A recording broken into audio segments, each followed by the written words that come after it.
I have never really thought about finding it hard to tell my story.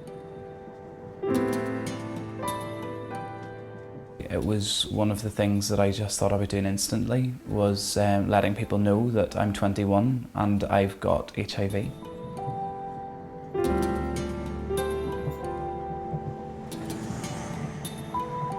So I was diagnosed in November of last year, so November 2009, while I was rehearsing for a play that dealt with HIV and AIDS as a main topic. My mum's a midwife, so I was up at the hospital with my mum and having breakfast, and I got a phone call from the Gum Clinic, which is the testing centre. I have always been very good. From when I was about 16, I've been very good about going and getting myself tested every 6 months. And I had taken quite sick, so I thought it was maybe best to go get checked out. And I got a phone call 5 days later, which was quite shocking because that has never happened before, saying, can you come back in and get bloods retaken? So I just thought they'd lost my bloods. HIV didn't even enter my head. So I went over and was taken into a side room and said, Mr. Cavan, the reason why you're here is yes, to get your bloods retaken, but we found the HIV virus in your blood.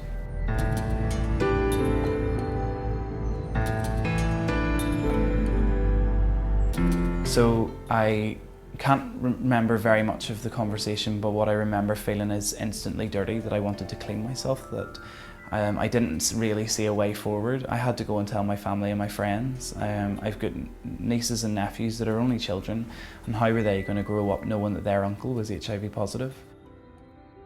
I did the bravest thing that I've ever done in my life was leave the Gum Clinic and go over to the maternity hospital and speak to my mum. And we just spent the day talking to her and talking to my family and just telling people. I then had to go into rehearsals to do this play, and I had to tell my director, and the director made me do the scene that was probably most difficult at that time, which is where I had to deal a lot with the topic of AIDS. And afterwards I was like, oh flip, why did you make me do that? And she said, well, now you've done it, you know you can do it. It was a scary, scary, scary time. But it's now basically a year later and I'm still here. I don't want people to have to go through that by themselves, and I want to be that person that they can turn to. There's no one that I can look up to in the public eye to go, he's HIV positive and I can look up to him, or she's HIV positive and I can look up to her. And I would quite like to be that person. Dance for Life is about moving your body to make a change in the future. So it's empowering young people to make a change.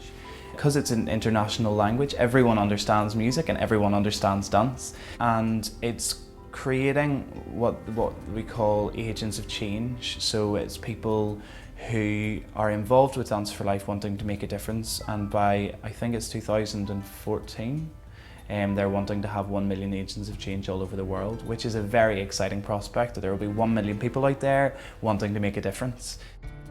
Making a really positive experience out of a very negative experience is very good for me mentally and physically. It's given me a get up and go.